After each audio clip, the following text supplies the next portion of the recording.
तो आज हम स्टडी करते हैं hello alkene and hello arenes, है ना। हैलो एल्केन और हैलो एरीन्स में हम इंट्रोडक्शन पहले पढ़ते हैं, लेकिन उससे पहले बताना चाहता हूं मेरे चैनल पर आप पहली बार है, नए हैं तो मेरे चैनल को शेयर और सब्सक्राइब जरूर करें। तो स्टार्ट करते हैं हम haloalkanes and haloarenes. इसमें एक आता है, फर्स्टली हम आते हैं हैलो एल्केन के पास पहुँचते हैं। हैलो एल्केन्स, है ना, हैलो एल्केन्स, इसे देखते हैं। अब अगर हम बात करें हैलो एल्केन्स की, तो ये जो हैलो एल्केन्स है ये दो चीज़ों से मिलकर बना है। पहला तो इसमें ये है हैलोजन और दूसरा इसमें एल्केन, यानी ये है एल्काइल है। इसके बाद हैलोजन को हम रिप्रेजेंट करेंगे X से और एल्काइल को रिप्रेजेंट करते हैं R से। और इन दोनों को अगर हम एक साथ लेते हैं तो ये फॉर्म करता है RNX। ये जो R और X है क्या है? एल्काइल हैलाइड है ना। ये क्या है? एल्काइल हैलाइड है। और इसी एल्काइल हैलाइड को हम क्या बोल रहे हैं? हैलो एल्केन बोल रहे हैं, है ना। इसी एल्काइल हैलाइड को क्या बोलेंगे? Haloalkanes. इसका मतलब कि एल्काइल हैलाइड्स कुछ नहीं है, वो क्या है? हैलो एल्केन्स है ना।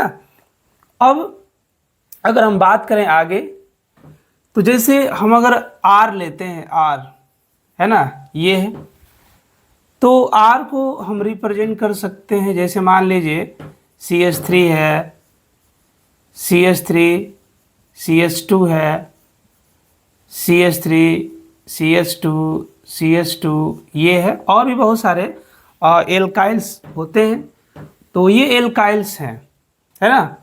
अब यहाँ पर अगर हम बात करें X की, तो X यानी हैलोजन है। इनको हम रिप्रेजेंट कर सकते हैं fluorine, chlorine, bromine and iodine से, है ना। ये फ्लोरीन, क्लोरीन, ब्रोमीन और आयोडीन से रिप्रेजेंट होते हैं कौन? Halogen compound. अगर इन सबको मिलाकर हम कंपाउंड बनाते हैं, जैसे मान लीजिए फ्लोरीन को हम X के साथ जोड़ देते हैं, है ना, CH3 और ये F हो गया। फिर CH3, CH2, Cl हो गया। फिर हम इसके साथ ले सकते हैं CH3, CH2, CH2, Br हो गया। फिर हम ले सकते हैं CH3, CH2, I हो गया। और भी बहुत सारे कंपाउंड्स बनेंगे जो किसको रिप्रेजेंट करेंगे? हैलो एल्केन्स को रिप्रेजेंट करेंगे, है ना। ये सभी क्या है? हैलो एल्केन्स, है ना, और कुछ नहीं है। क्या है? हैलो एल्केन्स के ये एग्जाम्पल होंगे, है ना। तो ये था हैलो एल्केन्स। अब अगर दूसरा हम स्टडी करते हैं तो वो आता है हैलो एरीन्स, है ना। हैलो एरीन्स होता है, हैलो एरीन्स। और जो हैलो एरीन्स है सेम हैलोजन की तरह इसमें भी है।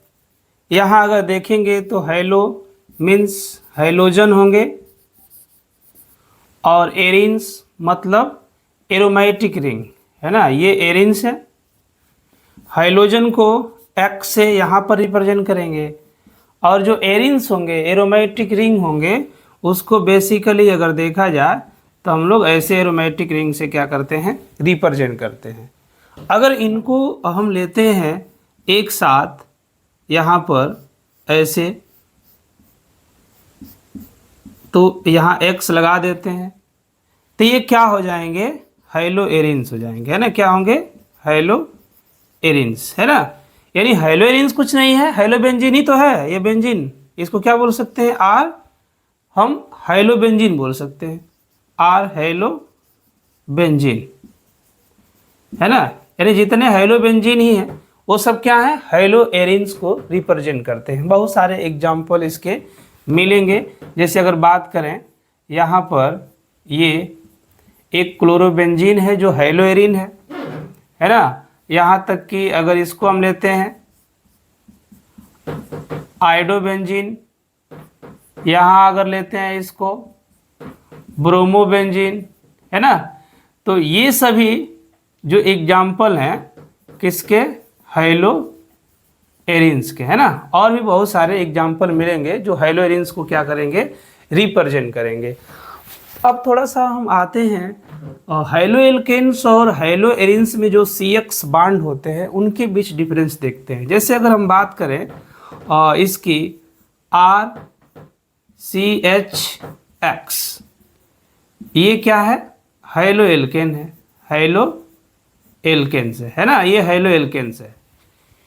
और दूसरा हम लेते हैं हेलो एरिन्स, यहाँ पर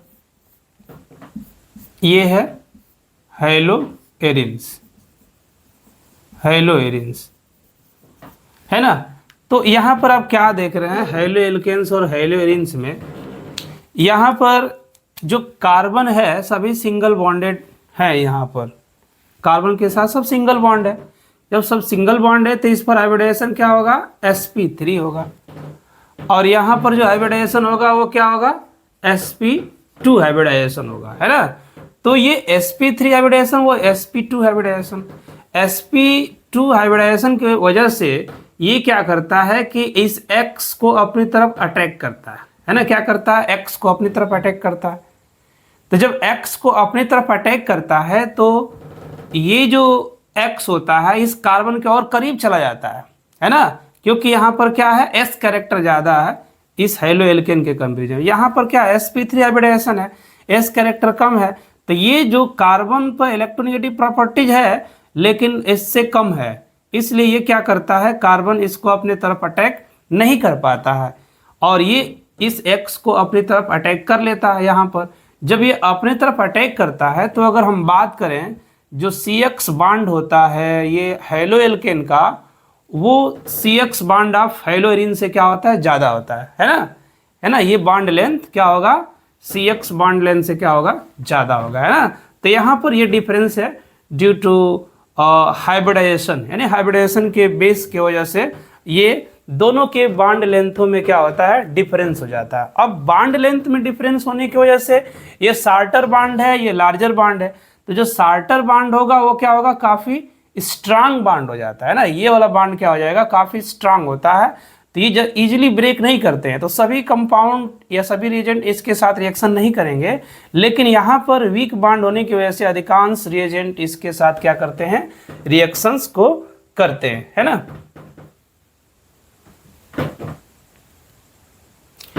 अब इसमें इसके कुछ कंपाउंडों को हम स्टडी करते हैं। जैसे में आप बात करेंगे क्लोरेमफेनिकाल की, है ना।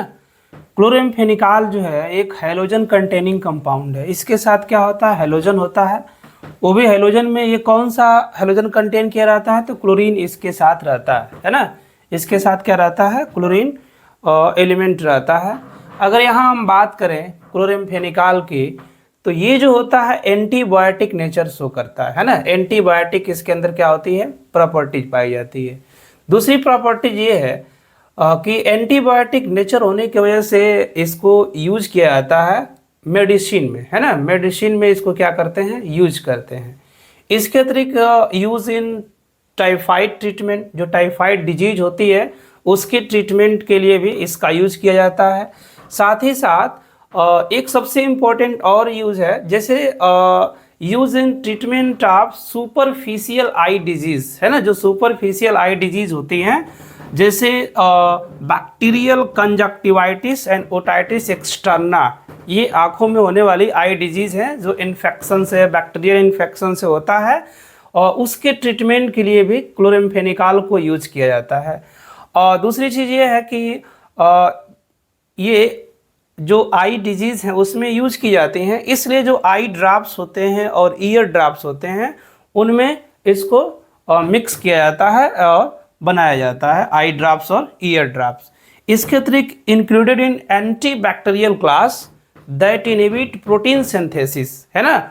इसको एंटी बैक्टीरियल क्लास में इंक्लूड किया गया है, रखा गया है, और एंटी बैक्टीरियल क्लास में रखने की वजह से ये क्या करता है, प्रोटीन सिंथेसिस का कार्य करता है। और यहाँ पर आप इसका स्ट्रक्चर देख रहे हैं, ये स्ट्रक्चर है किसका, क्लोरेमफेनिकाल का, है ना। इसको हम बोलते हैं क्लोरेमफेनिकाल, है ना। तो ये क्लोरेमफेनिकाल का स्ट्रक्चर है ना। इसमें आप देख रहे हैं तो ये एक क्या है, हैलोजन कंटेनिंग कंपाउंड्स है। उसके बाद नेक्स्ट कंपाउंड है क्लोरोक्वीन। ये दूसरा हैलोजन कंटेनिंग कंपाउंड है। ये क्लोरोक्वीन का आप देख रहे हैं स्ट्रक्चर, ये होता है क्लोरोक्वीन। अब यहाँ पर बात करें तो क्लोरोक्वीन क्या होता है कि हैलोजन कंटेनिंग कंपाउंड्स होता है ना। ये क्या होता है, हैलोजन कंटेनिंग कंपाउंड्स होता है, मतलब इसके पास हैलोजन्स होते हैं। आप देख रहे हैं यहाँ पर हैलोजन है, तो हैलोजन कंटेनिंग कंपाउंड है। वो भी कौन सा हैलोजन इसमें पाया जाता है, तो क्लोरीन होता है ना, इट कंटेन क्लोरीन। दूसरी चीज़ ये है कि ये एंटी मलेरियल होता है ना, एंटी मलेरियल होता है, इसलिए use in treatment of malaria, है ना। मलेरिया के ट्रीटमेंट में क्या करते हैं, इसको हम यूज करते हैं। दूसरी चीज़ इसमें ये है कि आल्सो यूज टू ट्रीट कोविड-19, है ना, जो कोविड-19 डिजीज़ अभी हाल ही में था, तो उसके ट्रीटमेंट के लिए भी हम इसको यूज करते हैं क्लोरोक्वीन को। इसके अतिरिक्त जो क्लोरोक्वीन फास्फेट एक होता है, ये मेडिसिन है क्लोरोक्वीन फास्फेट। तो क्लोरोक्वीन फास्फेट को यूज करते हैं मलेरिया को ट्रीट करने के लिए और उसको प्रिवेंट करने के लिए ना, उसके प्रिवेंशन और ट्रीटमेंट के लिए क्लोरोक्वीन फास्फेट को यूज किया जाता है। इसके अतिरिक्त use to treatment of amoebiasis disease एक है ना, एंटमीबा हिस्टोलिटिका के द्वारा जो होता है, जिसमें डिसेंट्री होती है, अमीबी डिसेंट्री, तो use to treatment of amoebiasis disease, इसलिए इसको अमीबिसाइड्स भी कहा जाता है क्लोरोक्वीन को, यानी क्लोरोक्वीन एक क्या है, अमीबिसाइड्स भी है। इसके अतिरिक्त use to treat liver infection, यानी जो लीवर में हमारे इन्फेक्शन होते हैं, तो उस इन्फेक्शन को क्या करता है, ये ट्रीट करने के लिए, ट्रीटमेंट करने के लिए इसका हम यूज़ करते हैं, एज ए मेडिसिन के रूप में लेते हैं। इसके अतिरिक्त also use to treatment of rheumatoid arthritis, है ना। आर्थराइटिस एक डिजीज़ है जो हो जाता है पैर वगैरह में, हाथों में भी हो जाता है ना। तो ये रूमेटॉइड जो आर्थराइटिस डिजीज़ है, उसको ट्रीट करने के लिए भी क्लोरोक्वीन का क्या करते हैं, यूज करते हैं। तो क्लोरोक्वीन क्या है, काफ़ी इम्पोर्टेंस एक हैलोजन कंटेनिंग कंपाउंड्स है, जिसको मेडिसिन में यूज किया जाता है। उसके बाद नेक्स्ट हैलोजन कंटेनिंग कंपाउंड्स में आते हैं, तो वो आता है थायरॉक्सिन, है ना। थायरॉक्सिन यहाँ देख रहे हैं, थायरॉक्सिन का ये स्ट्रक्चर है, ये थायरॉक्सिन इसे बोलते हैं। यहाँ पर आयोडीन है, यहाँ पर आयोडीन है, यहाँ पर आयोडीन, इसके साथ 4 आयोडीन रहते हैं, इसलिए इसको टेट्रा आयोडोथायरॉक्सिन भी कहा जाता है ना। यहाँ पर थायरॉक्सिन क्या होता है कि हैलोजन कंटेनिंग हार्मोन्स होता है ना, ये हार्मोन्स है ना, जो हैलोजन इसमें पाया जाता है, और सीक्रेटेड फ्रॉम थायराइड ग्लैंड, जो ह्यूमन बीइंग के अंदर थायराइड ग्लैंड से यहाँ पाई जाती है, उससे ये क्या होता है, थायरॉक्सिन सीक्रेट होता है, जिसमें आयोडीन की मात्रा होती है ना। अब ये क्या करता है कि control growth and development in human being, ये ह्यूमन बीइंग के अंदर क्या करता है कि ग्रोथ को और डेवलपमेंट को कंट्रोल करता है ना। अगर इसकी मात्रा न रहे थायरॉक्सिन की, तो क्या होगा कि अनकंट्रोल ग्रोथ होगा या अनकंट्रोल डेवलपमेंट होगा, है ना, ये इसमें पाया जाएगा अगर थायरॉक्सिन एब्सेंट कर दिया जाए ह्यूमन बींग्स के अंदर। तो उसके अतिरिक्त use to treat thyroid disorder, जो थायराइड डिसऑर्डर होता है ना, उस डिसऑर्डर को कंट्रोल करने के लिए इसका यूज किया जाता है। यहाँ पर आप देख रहे हैं टेट्रा आयोडोथायरॉक्सिन है, जिसका मॉलिक्यूलर फार्मूला C15H11NO4I4 पाया जाता है। तो इस तरीके से ये क्या है, थायरॉक्सिन है, जो थायराइड ग्लैंड से सीक्रेट होता है, और ये क्या होता है कि थायराइड जो डिसऑर्डर होता है उसको कंट्रोल करने के लिए यूज किया जाता है। उसके बाद नेक्स्ट हैलोजन कंपाउंड है कंटेनिंग कंपाउंड हैलोफार्म, है ना। हैलोफार्म में कई आते हैं, जैसे क्लोरोफार्म, ब्रोमोफार्म, आयोडोफार्म, फ्लोरोफार्म, ये आते हैं। इसमें अगर बात करें हम क्लोरोफार्म की, तो जो क्लोरोफार्म है ये एक हैलोफार्म ही है, जो हैलोजन कंटेनिंग कंपाउंड है। इसके साथ क्या होता है, Cl होता है, क्लोरीन होता है ना। जैसे ये CHCl3, ये क्या है, क्लोरोफार्म है, CHCl3 इसका फार्मूला होता है।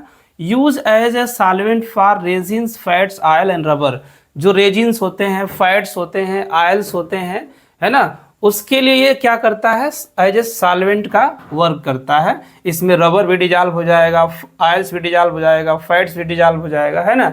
दूसरी चीज़ यह है कि use in building, paper and board industry, है ना, जो बोर्ड इंडस्ट्री है, पेपर इंडस्ट्री है, बिल्डिंग इंडस्ट्री है, उसमें इसका यूज़ किया जाता है क्लोरोफार्म का। इसके अतिरिक्त use in pesticide and film production, है ना, जो पेस्टिसाइड्स होते हैं उसको बनाने के लिए भी इसका यूज किया जाता है। इसके अतिरिक्त use in anaesthetic process during surgery, जैसे जब सर्जरी होता है, जैसे ऑपरेशन वगैरह होता है, तो इसका इंजेक्शन लगाया जाता है या उसका हम लेप लगा देते थे पहले, ये टाइम चल रहा था, तो ये एनेस्थेटिक प्रोसेस के लिए यूज किया जाता था। लेकिन ज़्यादा हार्मफुल होने की वजह से अब इसका यूज़ नहीं किया जाता है, इसके स्थान पर दूसरे कम हार्मफुल कंपाउंड्स का यूज करते हैं। और दूसरी चीज़ ये है कि अगर इसका ज़्यादा यूज होता है क्लोरोफार्म का, तो कॉजेज डिप्रेशन ऑफ सीएनएस, है ना, जो सीएनएस होता है, सेंट्रल नर्वस सिस्टम होता है, उसमें डिप्रेशन ये पैदा करता है। इसके अतिरिक्त एनेस्थेटिक प्रोसेस के लिए ड्यूरिंग सर्जरी, है ना, यानी बेहोश करने के लिए उस अंग का, जिस अंग का सर्जरी करना है, तो फर्स्ट टाइम एनेस्थेसिया के लिए जेम्स यंग सिम्पसन ने इसका प्रयोग किया था ना। जेम्स यंग सिम्पसन ने क्लोरोफार्म का प्रयोग किया था पहली बार सर्जरी में एनेस्थेटिक प्रोसेस के लिए, यानी 1847, है ना, 1847 में यूज किया था। उसके बाद अगर बात करें ब्रोमोफार्म की, तो ब्रोमोफार्म भी क्या है, एक हैलोजन कंटेनिंग कंपाउंड्स है, जिसको हम हैलोफार्म भी कहेंगे, यानी ब्रोमोफार्म। इसका फार्मूला होता है CHBr3। ये एक ऑर्गेनिक सॉल्वेंट है ना, कौन सा सॉल्वेंट है, ऑर्गेनिक सॉल्वेंट है ना, इसमें ऑर्गेनिक कंपाउंड डिजॉल्व हो जाते हैं। दूसरी चीज़ ये है कि ये कलरलेस लिक्विड होता है एट रूम टेम्परेचर पर, रूम टेम्परेचर पे एक कलरलेस होता है, और इसकी जो ऑर्डर होती है वो कैसा होता है, स्वीट ऑर्डर पाया जाता है ना। दूसरी चीज़ ये है कि इसको लेबोरेटरी एजेंट के रूप में बहुत ज़्यादा तौर पर यूज़ किया जाता है। अगर इसके हाई लेवल कंटेंट अगर हमारे अंदर चला जाता है, तो ये क्या करता है कि लीवर और किडनी को डैमेज कर देता है ना, कौन, ब्रोमोफार्म। तो इस तरीके से ये क्लोरोफार्म और ब्रोमोफार्म दोनों ही हैलोजन कंटेनिंग कंपाउंड हैं जो हैलोफार्म में आते हैं। उसके बाद नेक्स्ट हैलोजन कंपाउंड में आते हैं, हैलोजन कंटेनिंग कंपाउंड में, तो हैलोफार्म में आइडोफार्म आता है और फ्लोरोफार्म आता है ना। तो आइडोफार्म क्या है, इसको आप देख रहे हैं CHI3 से रिप्रेजेंट करते हैं आइडोफार्म को। Use by doctor for patient unconscious, है ना, जो पेशेंट होते हैं उनको अनकॉन्शियस मिलाने के लिए ये डॉक्टर के द्वारा यूज किया जाता है आइडोफार्म। इसके अतिरिक्त इसका जो टेस्ट होता है ना, स्वीट टेस्ट होता है ना, कैसा टेस्ट होता है इसका, स्वीट टेस्ट पाया जाता है। साथ ही साथ इसका जो कलर होता है हल्का सा येलो कलर का ये पाया जाता है, क्रिस्टलाइन सॉलिड है ना, ये क्रिस्टल फॉर्म में मिलता है। दूसरी चीज़ ये वोलेटाइल नेचर है, यानी इसको गर्म करेंगे तो वेपर बनाएगा, तो जिसको गर्म करने पे वेपर बनाता है जो भी कंपाउंड, उसको क्या बोलते हैं, वोलेटाइल कंपाउंड्स बोलते हैं। इसके अतिरिक्त यूज एज ए डिसइंफेक्टेंट, है ना, डिसइंफेक्टेंट के रूप में भी इसका यूज करते हैं।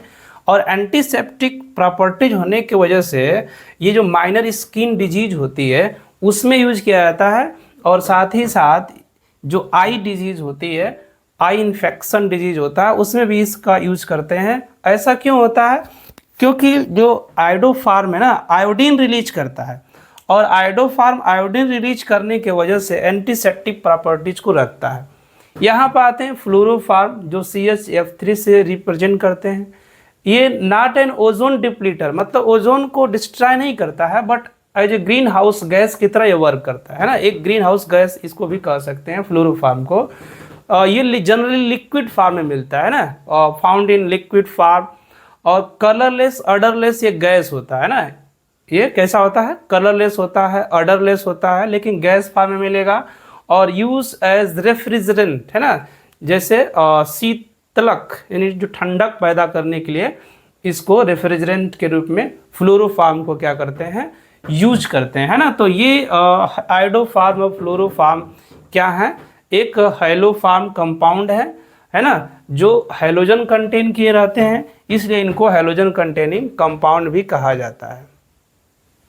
उसके बाद हैलोजन कंटेनिंग कंपाउंड्स में भी ये आएंगे, जैसे फ्रियांस है ना, बहुत सारे फ्रियांस आते हैं। जानते हैं कि जो फ्रियांस होते हैं एज ए रेफ्रिजरेटर के रूप में यूज किए जाते हैं, जिनसे सिक्रीट होता है क्लोरोफ्लोरोकार्बन, जो ओजोन को क्या करता है, डिप्लीट करने का कार्य करता है ना, ओजोन को डिप्लीट करता है ना। ये पता ही है कि जो क्लोरोफ्लोरोकार्बन्स होते हैं उसका एक मालिक्यूल बहुत सारे ओजोन मालिक्यूल को डिस्ट्रॉय कर देता है। तो यहाँ पर आप देख रहे हैं फ्रियांस है जिसमें एक क्लोरोफ्लोरोकार्बन बहुत सारे हैं, जैसे CF CL3 CF4 CF2 Cl2, यहाँ आएंगे CH Cl यहाँ है CF3 CH Cl2। ये सभी क्या है, क्लोरोफ्लोरोकार्बन्स हैं जो फ्रियान से निकलते हैं, जो ओजोन को क्या करते हैं, डिप्लीट करने का कार्य करते हैं। यहाँ पर आप देखेंगे एक और कंपाउंड से जो हेलोजन कंटेनिंग है C2Cl6 है ना, ये आप देख रहे हैं 3 Cl इसके साथ जुड़े हैं, ये 2 कार्बन है। तो C2Cl6 है जो कैम्फर लाइक स्मेल होता है इसका, और कैम्फर लाइक स्मेल होने की वजह से इसको आर्टिफिशियल कैम्फर भी कह देते हैं। और ये लेकिन कैम्फर होता नहीं है, लेकिन इसको आर्टिफिशियल कैम्फर भी कहा जाता है due to camphor like smell, यानी कैम्फर लाइक स्मेल होने की वजह से। इसके अतिरिक्त use by military for smoke production device, military के द्वारा इसको स्मोक प्रोडक्शन डिवाइस बनाने के लिए यूज करते हैं। जैसे अगर हम जिंक क्लोराइड और जिंक ऑक्साइड और प्लस इस C2Cl6 का मिक्सचर अगर लेते हैं तो स्मोक बम बनता है ना। यहाँ पर आप देख रहे हैं ZnCl2 plus zinc oxide plus C2Cl6 लेंगे इसका मिक्सचर तो स्मोक बम बनता है। यहाँ पर आते हैं, ये आप देख रहे हैं 6 कार्बन है इसके C6H6Cl6 है ना, क्या है ये C6 है ना। आप देखेंगे तो इसका जो फार्मूला होता है आप C6H6Cl6 ये होता है ना। C6H6Cl6 जिसको बोलते हैं BHC बेंजीन हेक्साक्लोराइड, इसको लिंडेन भी कहा जाता है ना, लिंडेन 666 भी कहा जाता है। 666 क्यों कहते हैं, क्योंकि 6 कार्बन है, 6 हाइड्रोजन है और 6 क्लोरीन है, इसलिए 666 ऐसे कहते हैं। इसको गैमेक्सेन कहते हैं ना, इसका नेम है गैमेक्सेन C6H6Cl6 का। और गैमेक्सेन को पता ही है एज ए इंसेक्टिसाइड्स के रूप में हम जो फसल पर लग जाते हैं उनको मारने के लिए इस गैमेक्सेन का यूज किया जाता है। तो ये था हैलोजन कंपाउंड्स बहुत सारे, जिसमें हम लोगों ने हैलो एल्केन और हैलो एरिन्स में पढ़े, बहुत इसके इंट्रोडक्शन पढ़े, इसके बहुत सारे कंपाउंडों के बारे में पढ़े, इसके इम्पोर्टेंस भी पढ़े। मुझे पूरा उम्मीद है कि ये वीडियो आप लोगों को बहुत अच्छा लगा होगा। अगर अच्छा लगा होगा तो आप शेयर ज़रूर करें और सब्सक्राइब भी ज़रूर करें।